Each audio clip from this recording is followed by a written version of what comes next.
ये वही अरविंद केजरीवाल जी हैं जो एक आंदोलन से पैदा हुए थे, जिस सोनिया गांधी और राहुल गांधी के खिलाफ ये खड़े होकर नारे लगाते थे। आज उसी की गोदी में बैठने के लिए ये डेस्परेट नजर आते हैं। तो पहले तो देश की जनता डिसाइड करेगी कि कंस कौन है, कृष्ण कौन है। और आप और आपकी पार्टी के नेता हिंदू धर्म को नहीं मानते, आपको मंदिर की आवश्यकता नहीं है, आपकी नानी को मंदिर पसंद नहीं है।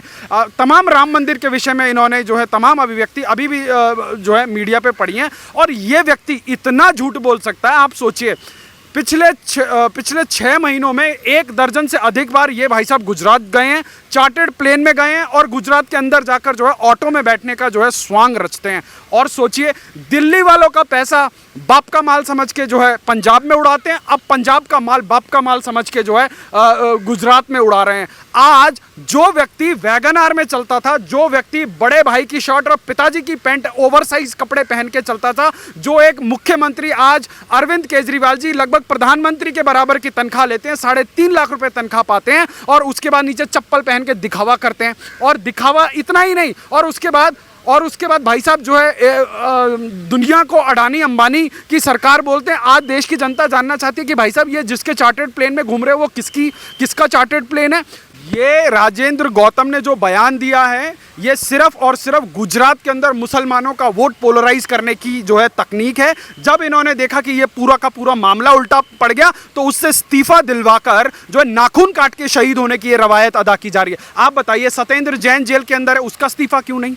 आप बताइए, तमाम वो लोग जो आज अरविंद केजरीवाल की पार्टी के जिम्मेदार लोग जो जेल के अंदर बैठे, उनका इस्तीफा क्यों नहीं? नमस्कार, स्वागत है आपका हमारे चैनल पर। जहां एक तरफ हिमाचल प्रदेश और गुजरात में आने वाले हैं विधानसभा के चुनाव, तो वहीं दूसरी तरफ अरविंद केजरीवाल की पार्टी का यानी कि आम आदमी पार्टी के नेताओं का जो भाषा का स्तर है वो किस तरीके से गिर सकता है। आपको बता दें कि जब उनके नेता ने देश के प्रधानमंत्री नरेंद्र मोदी के लिए एक तरफ किया है अपशब्दों का इस्तेमाल, तो वहीं दूसरी तरफ नीच कह के पुकारा है देश के प्रधानमंत्री नरेंद्र मोदी को। इस पूरे मामले पर बात करते हैं। हमारे साथ मौजूद हैं वेद शर्मा जी।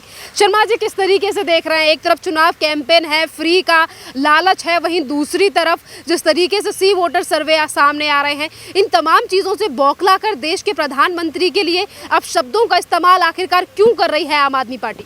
देखिए, जिस प्रकार से डेस्परेशन गुजरात के अंदर आम आदमी पार्टी के नेता लोग दिखा रहे हैं, इन्होंने राजनीति के अंदर, सार्वजनिक जीवन के अंदर जो भाषा की मर्यादा होती है, जो एक सामान्य मानविकी की एक दूसरे के प्रति सार्वजनिक जीवन में जो एक टिप्पणी करने की इन्होंने सभी की सभी मर्यादाएं लांघ दी हैं।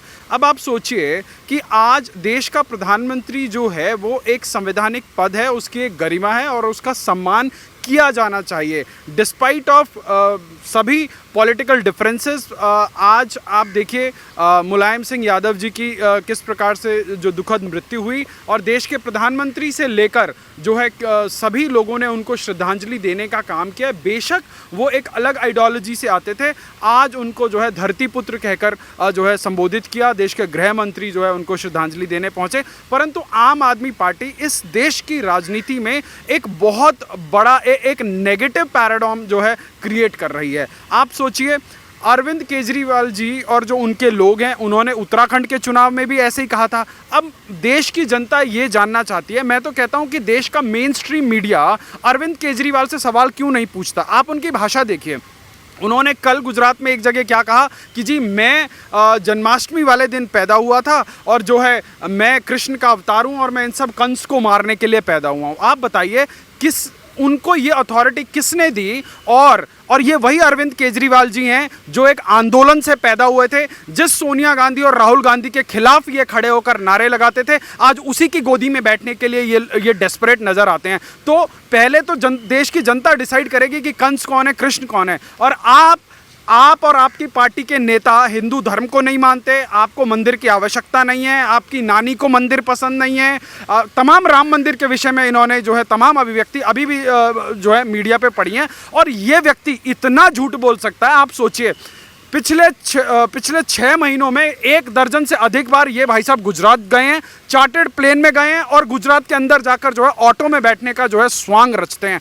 और सोचिए, दिल्ली वालों का पैसा बाप का माल समझ के जो है पंजाब में उड़ाते हैं, अब पंजाब का माल बाप का माल समझ के जो है गुजरात में उड़ा रहे हैं। आज जो व्यक्ति वैगनआर में चलता था, जो व्यक्ति बड़े भाई की शर्ट और पिताजी की पैंट ओवरसाइज कपड़े पहन के चलता था, जो एक मुख्यमंत्री आज अरविंद केजरीवाल जी लगभग प्रधानमंत्री के बराबर की तनख्वाह लेते हैं, 3.5 लाख रुपए तनख्वाह पाते हैं, और उसके बाद नीचे चप्पल पहन के दिखावा करते हैं। और दिखावा इतना ही नहीं, और उसके बाद भाई साहब जो है दुनिया को अडानी अंबानी की सरकार बोलते हैं। आज देश की जनता जानना चाहती है कि भाई साहब ये जिसके चार्टर्ड प्लेन में घूम रहे हो वो किसका चार्टर्ड प्लेन है।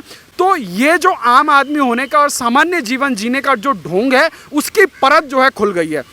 आज सोचिए, उनका मंत्री देश की राजधानी के अंदर एक संवैधानिक पदों पर बैठा हुआ व्यक्ति, जिसका धर्म जो है देश का संविधान होता है, देश का कानून होता है, वो जो है यहाँ दसियों हजार लोगों का जो है धर्म परिवर्तन करवा रहा है। और उसके बाद उनका जो वहाँ पे गुजरात यूनिट का प्रेसिडेंट है, वो किस प्रकार की अभिव्यक्ति दे रहा है, देश के प्रधानमंत्री से लेकर हिंदू रीति रिवाज, हिंदू धर्म के ऊपर किस प्रकार की अभिव्यक्ति दे रहा है, ये जो है गुजरात की जनता तो माफ नहीं करेगी। क्योंकि एक महारानी ने पिछले चुनाव में देश के प्रधानमंत्री के लिए इसी प्रकार के शब्दों का जो है प्रयोग किया था, और जो है देश की जनता ने उन महारानी और उन महारानी के पार्टी वालों के साथ क्या किया, वो गुजरात की जनता ने पूरे देश को बता दिया। और उसी प्रकार आज ये डेस्परेशन जो है आम आदमी पार्टी गुजरात के अंदर दिखाने की कोशिश कर रही है।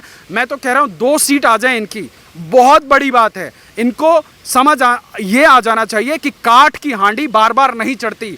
आपने 50% दारू दिल्ली में बेचकर पंजाब वालों को बेशक खरीद लिया हो, पर गुजरात की जनता आपका ये हाल करेगी कि आप दोबारा किसी राज्य में घुसने से पहले 100 बार सोचेंगे, और इस प्रकार का स्वांग तो बिल्कुल नहीं करेंगे। आप सोचिए पंजाब के अंदर क्या हो रहा है। ये भाई साहब कहते थे कि 3 महीने में मैं जो है नशा खत्म कर दूंगा, 3 महीने में रेत माफिया खत्म कर दूंगा।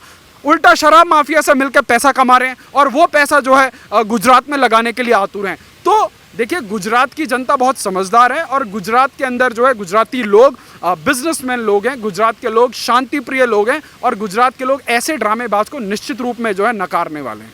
एक तरफ गुजरात के यानी कि ये गुजरात जो है देश के प्रधानमंत्री नरेंद्र मोदी का जन्म स्थान है, एक तरफ उनके लिए इस तरीके के शब्दों का इस्तेमाल करना, वहीं दूसरी तरफ अभी कुछ दिन पहले दिल्ली के मुख्यमंत्री अरविंद केजरीवाल का एक और बयान सोशल मीडिया पर वायरल हुआ, जिस पर उन्होंने कहा कि अंबानी यानी कि वो भी गुजरात के व्यापारी हैं, उन्होंने कहा अंबानी का जो घर है एंटीलिया, उसे वक्फ बोर्ड को दे देना चाहिए। इस तरीके से गुजरातियों की इंसल्ट करके गुजरात की जनता भरोसा करेगी?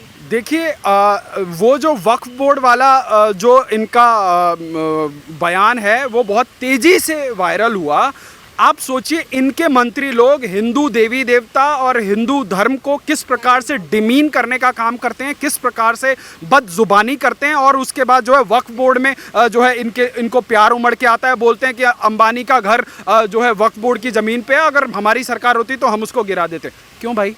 आपकी सरकार, आप कर लो ना दिल्ली में जो कुछ कर। एक नगर पालिका बराबर की राज्य तुमसे चलती नहीं है, और तुमने कैसे आदमी को जो है पंजाब का मुख्यमंत्री बना रखा है, जिसको जो है आधे रास्ते में जर्मनी से इंडिया आते वक्त डीप्लेन कर दिया जाता है, और देश का मीडिया जो है बिल्कुल चुप, सन्नाटा, 0 सन्नाटा, कोई बात नहीं करता उस विषय के ऊपर। आज उसके ऊपर क्यों डिबेट नहीं होती है, आज ऐसे विषयों के ऊपर? और आप बताइए, आज गुजरात के चुनाव में भगवंत मान का क्या रोल है, जिसको जो है बगल में चांप करके जो है अरविंद केजरीवाल जी चल रहे हैं। अरविंद केजरीवाल जी सिर्फ पंजाब के टैक्स पेयर के पैसे को बाप का माल समझ के जो है गुजरात में उड़ा रहे हैं, इसीलिए वो चार्टर्ड प्लेन से लेकर सरकारी खर्चे पे जो है वहां पे ऐशो आराम की जा रही है, और गुजरात की जनता को जो है दोबारा पागल बनाने की कोशिश कर रहे हैं। परंतु गुजरात के अंदर ये जो पंजाब में हांडी चढ़ गई, वो तो चढ़ी गई। आज पंजाब के अंदर क्या हो रहा है आप सोचिए, इनके विधायकों को, मंत्री को जो है दौड़ा दौड़ा के भगा रही है वहां की जनता, क्योंकि 3 महीनों में पूत के पांव पालने में दिख जाते हैं।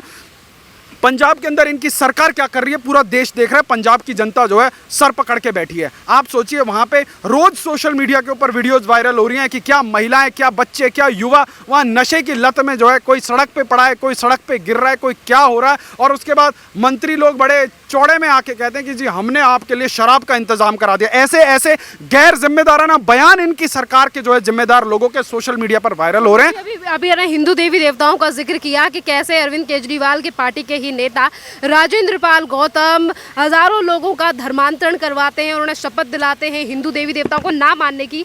आज उन्होंने इस्तीफा दे दिया है। उन्होंने कहा है कि मैं किसी की भावनाओं को आहत नहीं कराना चाहता, मैं नहीं चाहता मेरी वजह से अरविंद केजरीवाल या फिर पार्टी को कोई समस्या आए। ये राजेंद्र गौतम ने जो बयान दिया है ये सिर्फ और सिर्फ गुजरात के अंदर मुसलमानों का वोट पोलराइज करने की जो है तकनीक है। जब इन्होंने देखा कि ये पूरा का पूरा मामला उल्टा पड़ गया तो उससे इस्तीफा दिलवाकर जो है नाखून काट के शहीद होने की ये रवायत अदा की जा रही है। आप बताइए सत्येंद्र जैन जेल के अंदर है, उसका इस्तीफा क्यों नहीं? आप बताइए तमाम वो लोग जो आज अरविंद केजरीवाल की पार्टी के जिम्मेदार लोग जो जेल के अंदर बैठे उनका इस्तीफा क्यों नहीं?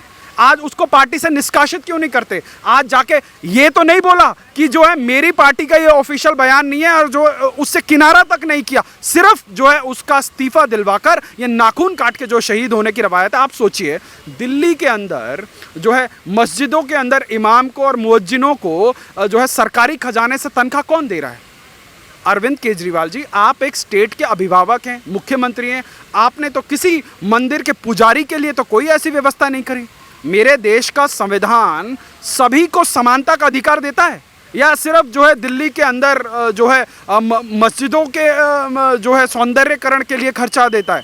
तो ये अरविंद केजरीवाल जी जैसे कांग्रेस जो थी ना वो तुष्टीकरण की राजनीति करती थी, परंतु अरविंद केजरीवाल जी तुष्टीकरण में प्रो मैक्स हैं, पराकाष्ठा हैं और उन्होंने बहुत चौड़े में बोला है। अगर इतना सब कुछ होते हुए भी अगर दिल्ली की जनता को नहीं समझ आया था तो ये दिल्ली की जनता का दुर्भाग्य है, इस देश का दुर्भाग्य है कि इस देश के अंदर ऐसी विभाजनकारी सोच रखने वाले लोग राज्य दर राज्य मजबूत हो रहे हैं। आज सोचिए वो दिल्ली में दोबारा चुन के आए, इन्होंने पंजाब में जाकर, आप सोचिए आज पंजाब के अंदर किस प्रकार से जो है कट्टरपंथ जो है चरमपंथी लोग जो अलगाववादी सोच के लोग हैं वो किस प्रकार से खुलेआम जो है अपनी रैलियां निकाल रहे हैं। आपने इस सरकार से पहले कभी सुना था पंजाब के अंदर? ठीक, हम सुन रहे थे कई सालों से कि ऐसी सोशल मीडिया से लेकर तमाम एक्टिविटीज जो है बाहर से प्रायोजित हरकतें होती थी, पर आज पंजाब के अंदर वो सारी हरकतें खुले में हो रही हैं और सरकारी संरक्षण में हो रही हैं और ये देश की एकता, अखंडता और संप्रभुता के लिए बहुत बड़ा खतरा है। और अरविंद केजरीवाल जैसे लोग जो राजनीति में एक ऐसा कॉकटेल बनकर आए हैं कि जिसको देश के ब्यूरोक्रेसी के लूप होल्स पता है, जिसको देश की राजनीति के लूप होल्स पता है और उन्हीं सभी का प्रयोग करके ये देश के अंदर एक नई विचारधारा थोपने का जो प्रयोग कर रहे हैं वो देश के लिए बहुत बड़ा खतरा है।